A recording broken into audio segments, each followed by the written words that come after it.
Good morning student. आज मैं आपको जब सिनेमा ने बोलना सीखा पाठ पढ़ाऊंगी। वे सभी सजीव हैं, सांस ले रहे हैं, 100% बोल रहे हैं।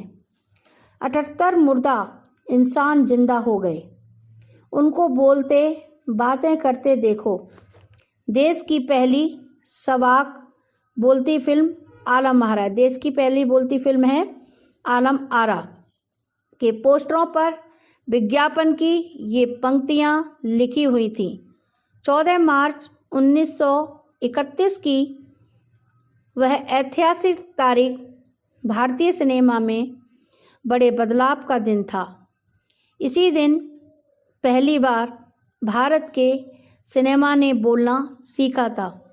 हालांकि वह दौर ऐसा था जब मूक सिनेमा, मूक यानी बिना बोलने वाला, हालांकि यह दौर ऐसा था जब मूक सिनेमा लोकप्रियता के शिखर पर था।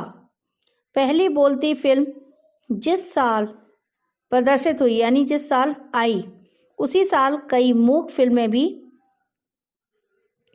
विभिन्न भाषाओं में बनी, मगर बोलती फिल्मों का नया दौर शुरू हो गया था।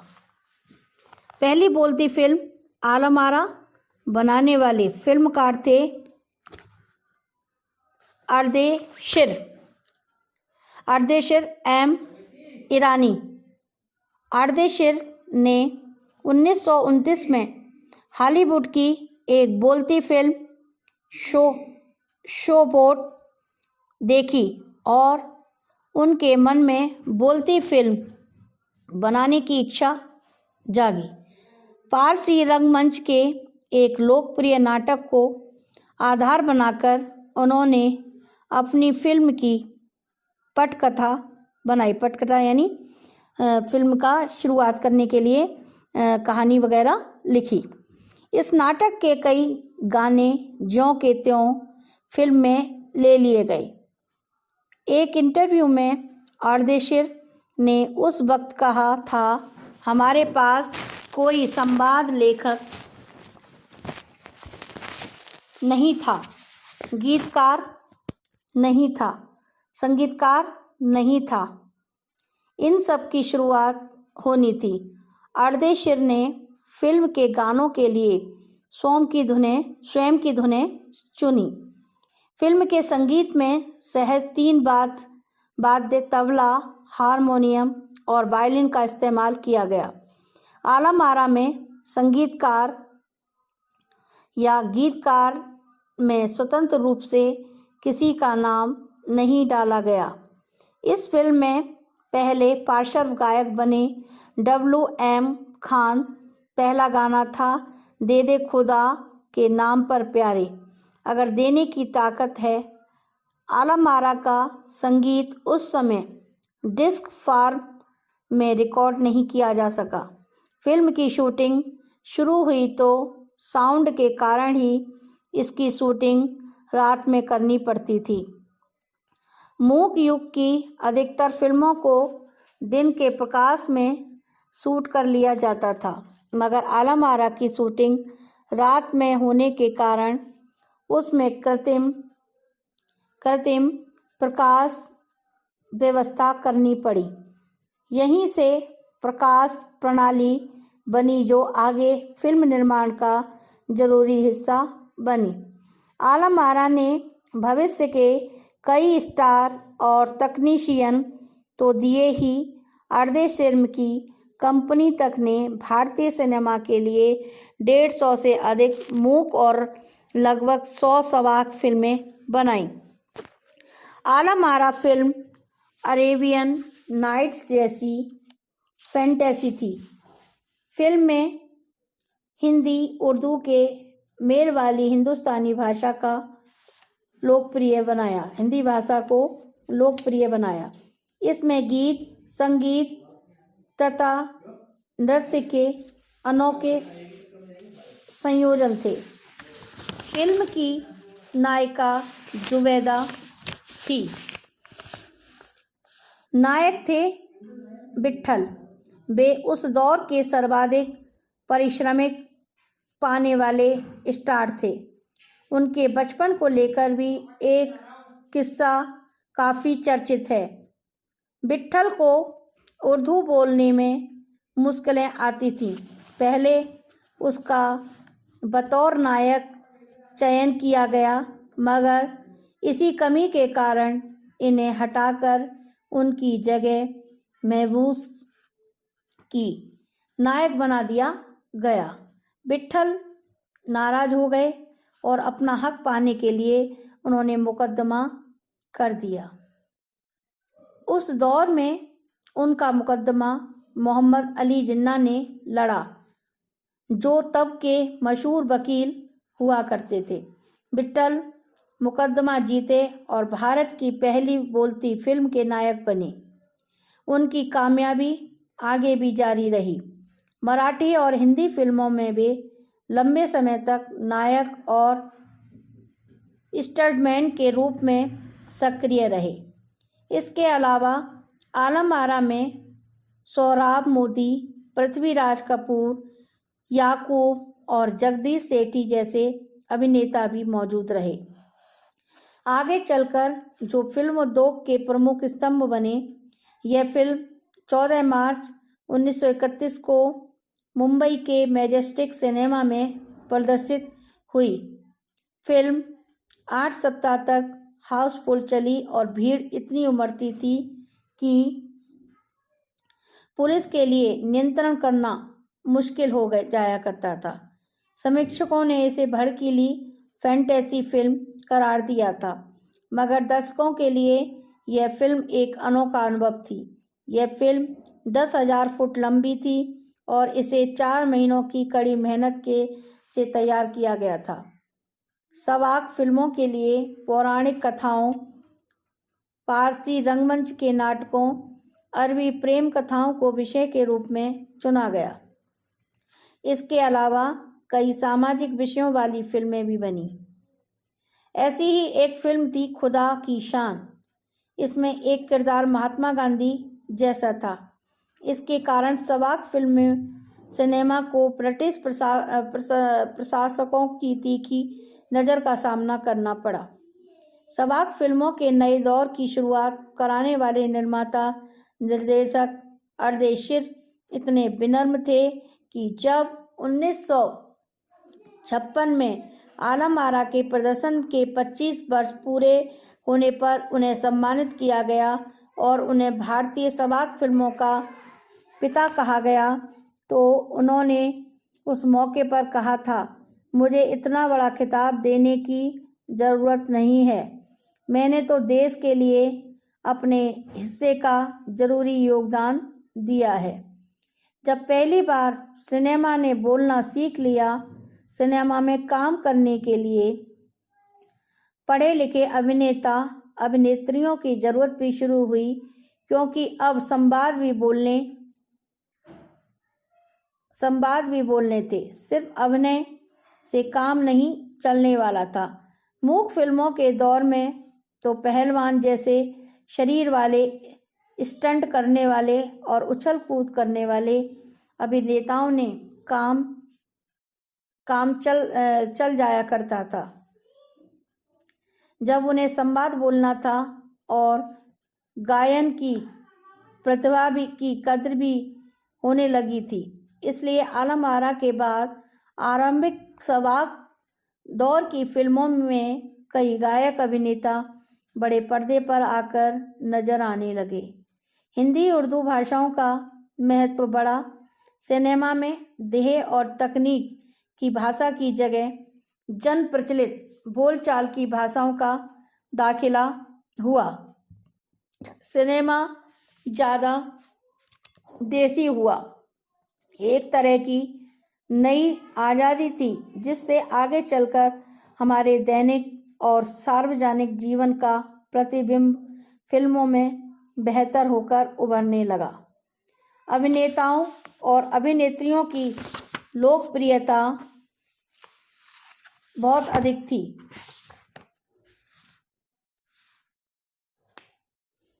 औरतें अपनी केश सज्जा उसी तरह कर रही थीं। अर्देशीर ईरानी की फिल्म में भारतीय के अलावा ईरानी कलाकारों ने भी अभिनय किया था। स्वयं आलम आरा भारत के अलावा श्रीलंका, बर्मा और पश्चिम एशिया में पसंद की गई। भारतीय सिनेमा के जनक फाल्के को सबाक सिनेमा के जनक अर्देशीर ईरानी की उपलब्धि को अपनाना ही था, क्योंकि वहाँ से सिनेमा का एक नया युग शुरू हो गया था। तो बच्चों, इस तरीके से आपका जब सिनेमा ने बोलना सीखा, यानी सिनेमा फिल्मों में पहले बोला नहीं जाता था, बिना बोली फिल्म बनती थी और सबसे पहली जो फिल्म बनी आलम आरा बनी और शूटिंग के बारे में बताया गया। तो ये आपका पार्ट आएगा नहीं, लेकिन मैंने आपको पढ़ाया, इसके क्वेश्चन आंसर भी आपको नहीं करने हैं। एक पार्ट आपका है कंप्यूटर गाएगा गीत, ये आपको पढ़ना है। बाकी मैं आपको सुदामा चरित पढ़ा रही हूँ, ये आपका चैप्टर आएगा। इसके दोहे। शीश पगाना झगा तन पे, शीश पगा झगा न तन पे, प्रभु जाने को आही बसे केई ग्रामा। धोती फटी सी लटी दुपटी,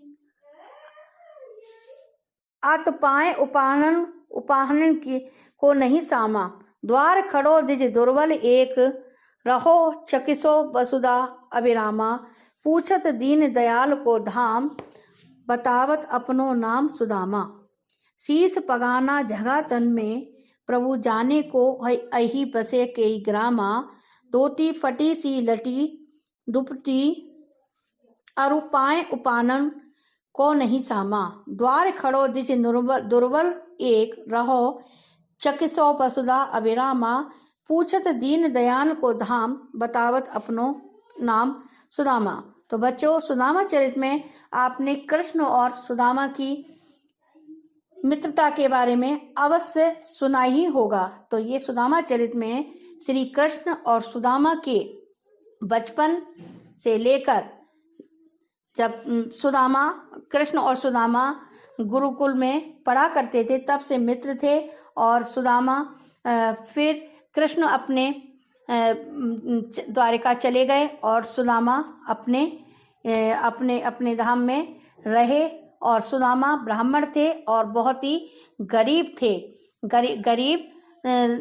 एक दिन वे भगवान की पूजा कर रहे थे, यानी भीख मांग कर गुजारा करते थे और अपने परिवार का पालन करते थे। एक दिन उनकी पत्नी ने कहा कि स्वामी, आपने बहुत कहा है कि द्वारकाधीश मेरे मित्र थे, तो आप उनके पास में जाकर अपने हाल को सुनाएं, तो आप हमारी जो दशा है वो किस प्रकार से हो रही है, आप अपने उनको मित्र बताते हैं। तो फिर सुदामा तैयार होते हैं और अपने मित्र के जाने के यहाँ की तैयारी द्वारका के लिए करते हैं। तो उसी दृश्य को यहाँ पर दर्शाया गया है और बताया गया है। शीश पगाना झगा तन में, प्रभु जाने को अहि बसे केई ग्रामा। सुदामा श्री कृष्ण से मिलने के लिए द्वारिका जब पहुँचते हैं तो उनके सर पर ना तो पगड़ी है और ना ही तन पे क्या है, कपड़े हैं। और द्वारपालों से कहते हैं, प्रभु जाने को नहीं कहीं ऐसी ग्रामा, और प्रभु के ग्राम यानी द्वारका पहुंचने के लिए तैयारी करते हैं। धोती फटी सी लटी दुपट्टी, सुदामा की क्या है, धोती फटी हुई है और दुपट्टा भी क्या है, शरीर पर लपटा हुआ है और फटा हुआ है। और पाए उपाहन को नहीं सामा, और पैरों की, उपाहन कहते हैं पैरों की दशा ऐसी है, पैरों में न जूती हैं और ना ही पैरों की जो विवाहियाँ हैं वो अधिक फटी हुई हैं। शीश पगाना झगा तन में, प्रभु जाने को अहि बसे के ही ग्रामा।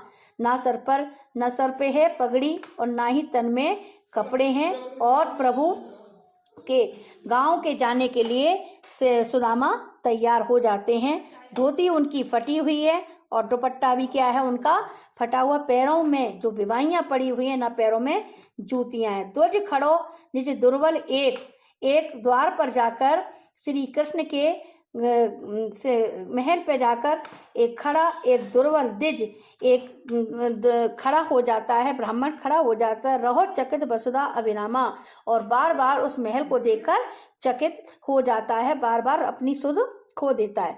पूछत दीन दयाल को धाम बतावत अपनो नाम, और पूछता है दीन दयाल यानी श्री कृष्ण का पता पूछता है और अपना नाम सुदामा बताता है। शीस पगाना जगह तन में प्रभु से सुदामा श्री कृष्ण से मिलने के लिए सुदामा जब जाते हैं तो क्या होता है, ना तो उनके सिर पर पगड़ी है, ना ही तन में वस्त्र हैं, और कहे प्रभु को अहि बसे कही ग्रामा, प्रभु के गांव जाने के लिए तैयार हो जाते हैं। धोती कैसी है उनकी, फटी हुई है, धोती फटी सी, लपटी दुपट्टी अरु पाए उपानन को नहीं सामा, धोती फटी हुई है, दुपट्टा भी फटा हुआ है, पैरों की बिवाइयाँ फटी हुई हैं, ना ही पैरों में जूतियां हैं। द्वार खड़ो, और द्वार पर जाकर प्रभु के खड़ा होकर चकित होकर महल को देखता है। पूछत और प्रभु का धाम पूछता है कि प्रभु का श्री कृष्ण कहाँ रहते हैं, और अपना नाम सुदामा बताता है।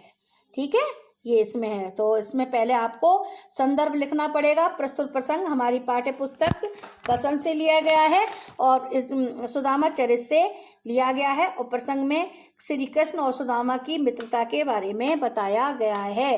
तो पहले आपको संदर्भ, प्रसंग और उसके बाद में जो मैंने व्याख्या पढ़ाई है वो व्याख्या आपको बतानी है। ठीक है, नेक्स्ट लेते हैं।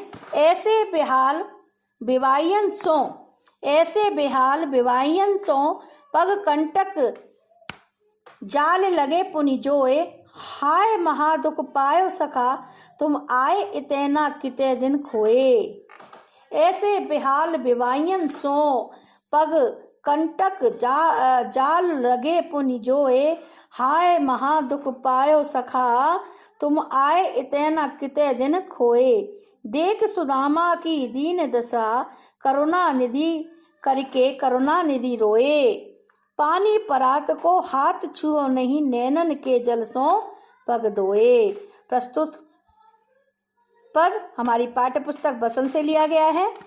ठीक है, इसमें श्री कृष्ण और सुदामा की मित्रता के बारे में बताया गया है। श्री कृष्ण से जब सुदामा मिलते हैं तो किस प्रकार श्री कृष्ण उनको अपने गले लगा लेते हैं, और अपने मित्र के दुख को और संकट को देखकर श्री भगवान रोने लगते हैं। तो किस प्रकार है इसकी व्याख्या। ऐसे बेहाल विवाहयन सो, श्री कृष्ण जब द्वारपाल श्री कृष्ण को बताते हैं कि हे प्रभु आपके द्वार पर एक निज द्वार, और अपना नाम सुदामा बताता है तो श्री कृष्ण अपने महल से निकलते हुए, और कहीं श्री कृष्ण की धोती गिर रही है, कहीं कुछ रोते हुए द्वार पर पहुंच जाते हैं और अपने मित्र को गले लगाते हैं। फिर कहते हैं ऐसे बेहाल विवाहियन सो, जब श्री कृष्ण उनको लेकर अपने महल में पहुंचते हैं, सुदामा को पहुंचते हैं, फिर उसके बाद में जब उनके पैरों की दशा देखते हैं तो करुणा से करुणानिधि भर जाते हैं। ऐसे बेहाल विवाहियन सो पग, हे सखा तुम्हारे पैरों की दशा कैसी हो रही है, तुम्हारे पैरों में तुम नंगे पैर चले आए, हे सखा तुम्हारे पैरों की विवाहियाँ फट रही हैं, तुम्हारे पग में हजारों कांटे चुभे हुए हैं। इसको देखकर श्री कृष्ण भगवान रोने लगते हैं, करुणा से भर उठते हैं। हे सखा तुमने कितना दुख पाया, तुम इतने दिनों से कहाँ थे, इतने दिन तुम कहाँ रहे, हे सखा तुम इतने दिन कहाँ पर रहे। देख सुदामा की दीन दशा करुणानिधि करके करुणानिधि रोए, और सुदामा की दशा को देखकर, अपने मित्र की दशा को देखकर श्री कृष्ण भगवान रोने लगते हैं और अपने हृदय से सुदामा को लगाने लगते हैं। फिर क्या होता है बच्चों, पानी परात को हाथ छुओ नहीं नैनन के जल सो पग धोए। और उनके श्री कृष्ण के जो मंत्री हैं, जो कार्य करने वाले हैं, वो श्री कृष्ण भगवान के पास में परात लेकर आ गए, पानी भरकर लेकर आ गए। किस लिए? क्योंकि उनके पैरों में विवाहियाँ फटी हुई थी, अनेकों कांटे चुभे हुए थे और पैरों को साफ करना था। तो पानी परात को छुओ नहीं। श्री कृष्ण भगवान ने अपने मित्र सुदामा के पैर के लिए पानी परात भरकर मंगाया, लेकिन उस पानी को हाथ से भी नहीं लगाया। किससे धोया? पानी परात को छुओ नहीं, पानी हाथ से भी नहीं लगाया, पानी को हाथ भी नहीं लगाया और अपने आँखों के अश्रु जल से ही उनके पैर धोए, अपनी दुपट्टे से ही उनके पैरों को साफ किया। तो बच्चों, किस प्रकार देखें मित्र, किस प्रकार मित्र होते हैं जो दुख संकट में साथ देते हैं। तो मित्रता कैसी होनी चाहिए? श्री कृष्ण और सुदामा जैसी होनी चाहिए। जब सुदामा श्री कृष्ण के पास पहुँचते हैं तो श्री कृष्ण का हाल देखकर सुदामा श्री कृष्ण का हाल देखकर बेहाल हो जाते हैं। उनके पैरों की दशा को देखकर रोने लगते हैं और पानी परात का मंगाया, लेकिन उसको वे हाथ भी नहीं लगाते हैं और अपने अश्रु जल से उनके पैरों को धो देते हैं। पानी परात को हाथ छुओ नहीं, नैनन के जल सो पग धोए। नैनों के जल से धो देते हैं। फिर क्या होता है? कछु भाभी हमको दिए सो तुम कहे न देत, चाप पोटरी काख में रहे काहो के ही हेत। फिर श्री कृष्ण कहते हैं कि सुदामा, तुम्हें जब तुम यहाँ आए तो भाभी ने, यानी सुदामा की पत्नी ने को श्री कृष्ण क्या कह रहे हैं? भाभी ने कुछ मेरे लिए जरूर भेजा होगा। चाप पोटरी, तुम इस पोटली में क्या लेकर आए हो? वो दिखा क्यों नहीं रही? अपने काख में दबाकर क्यों रखा हुआ है?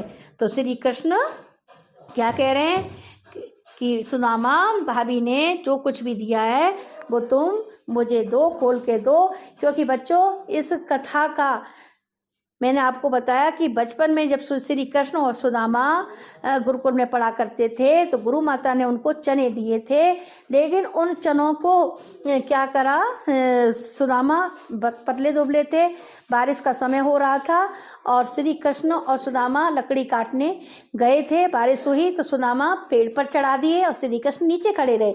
और जब उनको भूख लगी तो श्री कृष्ण ने सुदामा से मांगा, तो सुदामा ने क्या कह दिया कि हे सखा, मेरे पास में अब चने नहीं है। वो मैं पेड़ पर चढ़ा तो सारे चने गिर पड़े।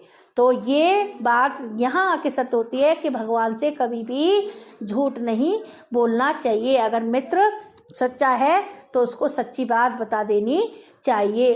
तो सुदामा ने कितने कष्ट पाए, लेकिन फिर भी भगवान ने वही पोटली के चने मांगे कि कुछ तो मेरे लिए लेकर। भाभी ने तो चने नहीं थे उस पोटली में, चावल थे, तो चावल फिर खोलकर देते हैं। कछु भाभी हमको दिए सो कछु काहे न देत। भाभी ने कुछ हमको दिया है तो तुम हमें क्यों नहीं देना? भाभी ने हमको अगर कुछ दिया है तो हमें क्यों नहीं देना चाहते? उस पोटली को कांच से निकालो और मुझे दो। आगे चना गुरुमात दए, आगे चना गुरुमात दए थे, लाए तुम चाबी हमें नहीं दीने। जो मैंने अभी कथा बताई, वही श्री कृष्ण ने क्या करा, उन चनों की बात को दोहराया कि आगे जब गुरु माता ने चने दिए थे तो तुमने हमें चने नहीं दिए। श्याम कहो मुस्काए सुदामा सो, श्याम ने ये बात कह दी और सुदामा को देखकर मुस्कुराने लगे। चोरी की बात में सो जू प्रवीणे, चोरी की बात में तुम बड़े प्रवीण हो। पोटली काक से चाप रहे तुम, खेलत नहीं सुधा रस भीने। और पोटली काक से में लागे रहे और खेलते रहे। पाछली बती अनयांत सजा तुम, तैसे ही पीकर कीने। यानी पिछली बातों को देखकर मुझे सब कुछ याद आ रहा है। तो भाभी ने जो कुछ मुझे दिया है वो तुम मुझे दे दो, इतना सारा सब कुछ हो चुका। नेक्स्ट है, वह पुलकत वह उठी मिलन, वह आदर की बात, वह पटवनी गोपाल की कछु न जानी जात, घर घर औरत फिरे तनक दही के काज, तनक दही के काज, कहा भयो जो अब भयो हरि को राज समाज। हो आवत नहीं हुतो, हो आवत नहीं हुतो, हो आवत नहीं हुतो, बही पठ्यो ठेल, अब कहियो समझात के बहु धन भरो सकेल। बच्चों मेरी किताब में मिस प्रिंट है तो आप देख लेना, जो मेरे को दिख रहा है मैं उस हिसाब से आपको पढ़ा रही। वह पुलकत वह उठे मिलन, अब आदर की बात, अब तुम मुझे मेरे से मिलो और आदर की बात अपन करते हैं। जब पठन गोपाल की कछु न जानी बात, ऐसे अब सुदामा कहते हैं कि तुम आदर तुम्हारा जो आदर सम्मान है वो बहुत बड़ा है। तुमने मुझे सब ये बातें भुलाकर भी तुमने मुझे अपने गले लगाया, क्योंकि श्री कृष्ण क्या है, दयालु हैं। वे छठिया वर्ष छाछ पर भी क्या करते हैं कि अपना खेल दिखाते हैं।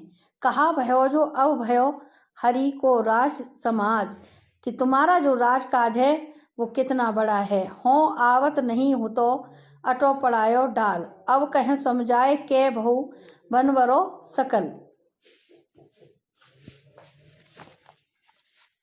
बच्चों ये मिस प्रिंट है तो मैं इसको पद को बाद में पढ़ाऊंगी, आपके ये 3 पद में बाद में पढ़ाऊंगी बाद में, ठीक है।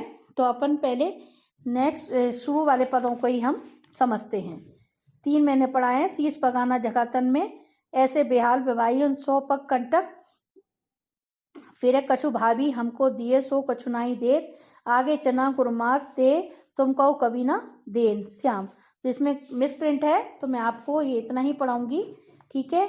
तो आपको शीश पगाना जगातन में प्रभु श्री कृष्ण से सुदामा जब मिलने के लिए, दोबारा से बताती हूँ, श्री कृष्ण से सुदामा जब मिलने के लिए जाते हैं तो उनके ना सर पर पगड़ी है ना तन पर झामा, तन पर वस्त्र हैं और धोती फटी दुपट्टी सी है, फट रही है, और दुपट्टा भी मैला सा है, और पैरों में सुदामा के जूते भी नहीं हैं।